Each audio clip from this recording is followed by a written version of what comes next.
All right. So this is my journal entry that I wrote like maybe 2 days ago, and which I wanted to share with you guys because I feel like right now it's a very important moment to share these things and you know, um, I feel like I need to do that for myself, and it's scary, and I just feel like I need to be exposed on some level, and I think the more than anything, the reason for exposure is to see how it's received and to see that it's actually not that scary, and to just know that that may be where I stand and that it's okay and that there's acceptance wherever it is that I stand, and that that acceptance is it requires my vulnerability. So yeah, okay, let's start because I've been kind of putting this off and procrastinating because it's just easier to procrastinate than actually go do what you want to do. Okay, so I'm just gonna read it verbatim, and if there's anything else that I want to add, I guess I'll add afterwards.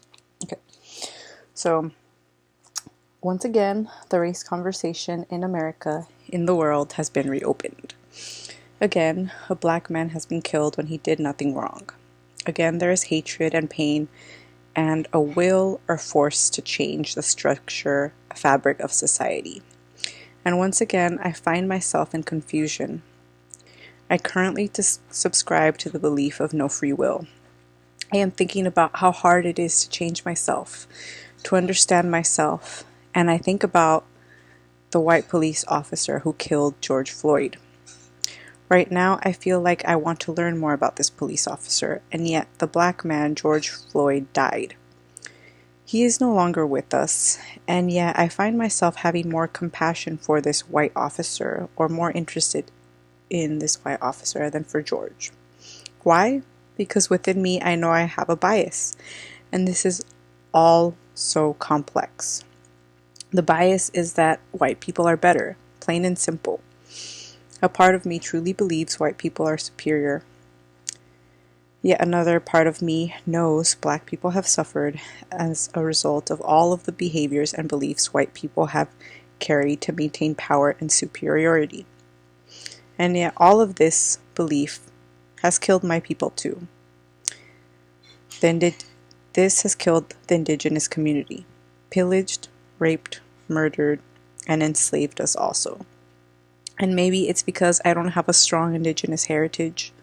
Maybe because I haven't really thought of how a group of people have continuously been abused and sacrificed for hundreds of years. Maybe it's because I feel white and privileged and haven't experienced feeling less than in the eyes of white people. And I'm probably blinded. And it's also probably my ego and how it's maintained its own sense of safety by putting others down.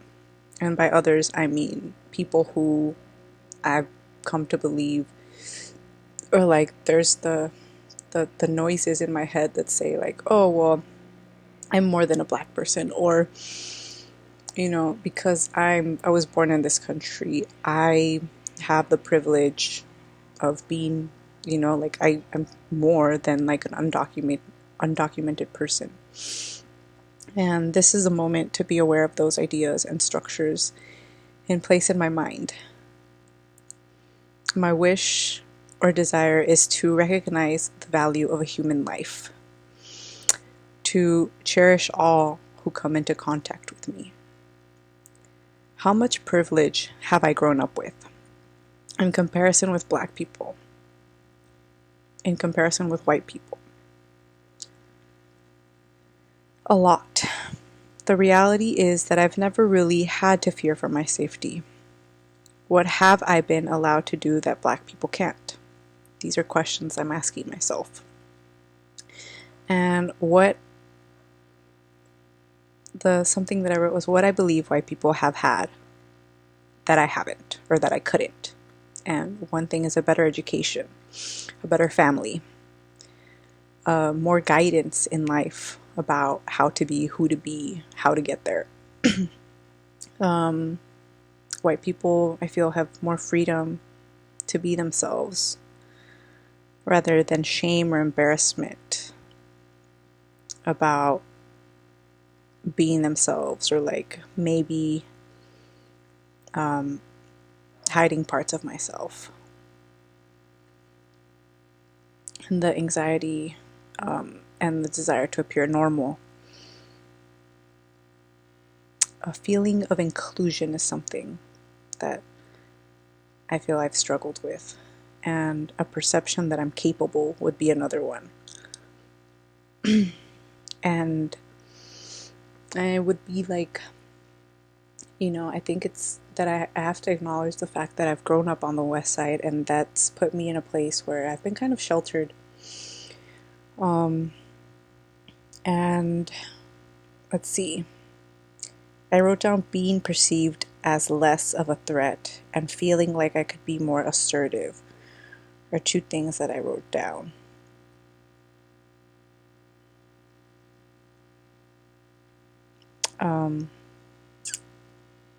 So I'm thinking right now about like why I wrote those things down.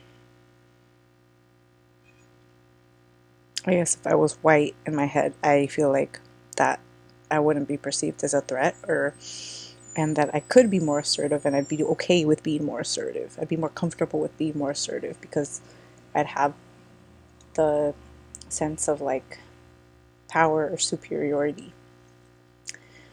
A discussion on race is crucial. And to ignore the race dialogue is to suppress or deny. Sorry, damn it, I like wrote with Sharpie on the back. Is to suppress or deny a dark but true aspect of human nature and this 3D reality. And the truth is that when we point fingers, when we blame, we are creating enemies, or we are enemies. When we cannot or will not or simply deny this egoic structure in society due to power and loss of power and who has it, we as human beings cannot move forward in changing the dynamic of life. For first we must be aware and admit what is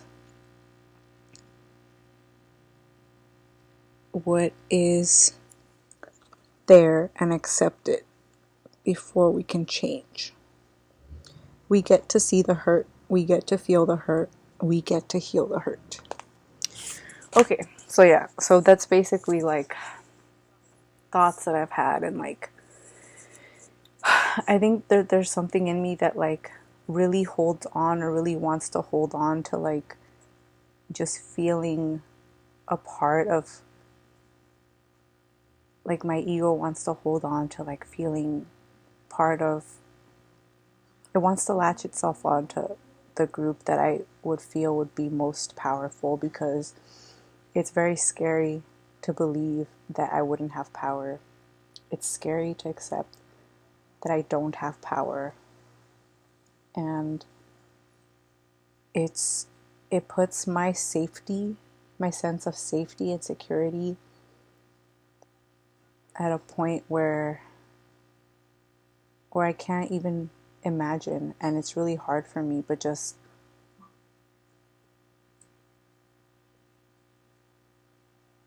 it's another world that I would have to step into and fear. And at the same time, I feel like all of this just comes from fear. Like I feel like,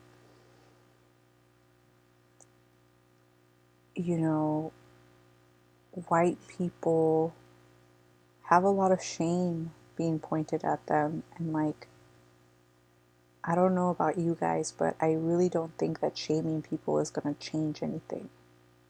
And I really don't think that, you know, sending those 4 police officers to jail is going to change anything.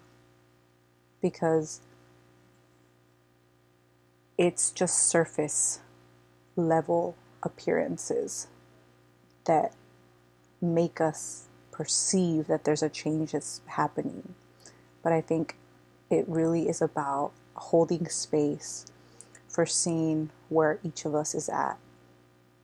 And, you know, like if I had a child and they were doing something bad, I think the worst thing to do is scold that child and yell at them and like say like, why the fuck did you do this? Or like, you know, like, are you crazy? What were you thinking? You know, if anything, that child is just going to want to run and hide even more, you know, and I feel like that's what's gone on in society.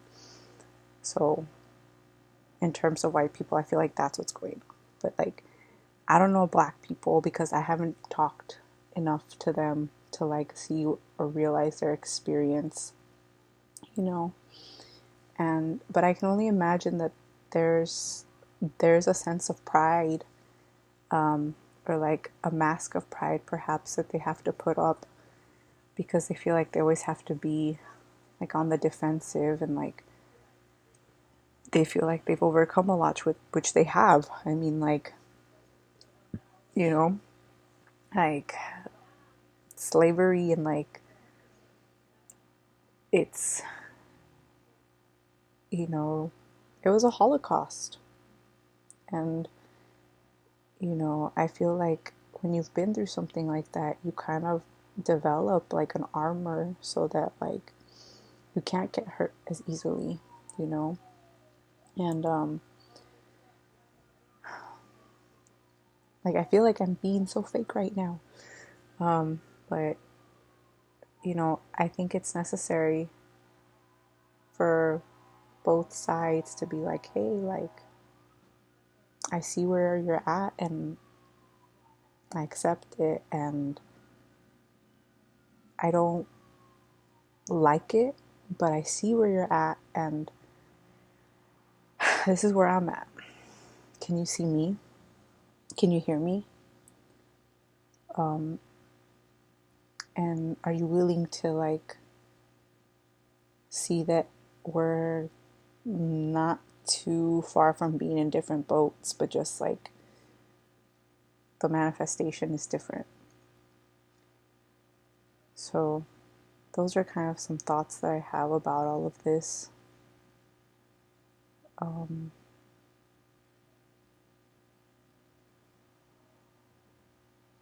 There were more. And at the moment, I can't really think about them.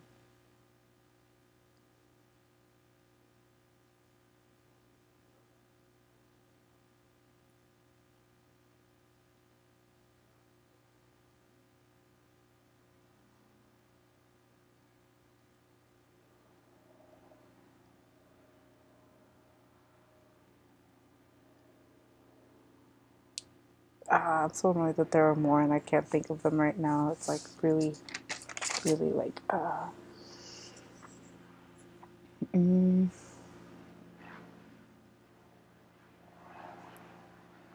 yeah.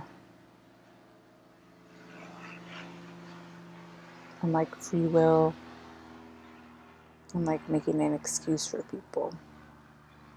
What's the difference between those things? Um, well, I think believing that nobody has free will can definitely open up at least a part of my mind to say like, oh, this person acts this way because, or is acting this way because something happened to them, and that thing is still running in the background. But it's also like I feel that there's a fine line between that and like making an excuse for people out of fear, and I think that's kind of where I'm kind of stuck on. So if you have any opinions or ideas about that, that would be helpful. yeah, but that's where I'm kind of at. And let me know what you guys think, or feel, or like believe. Yeah. All right, cool. I'm gonna end it here.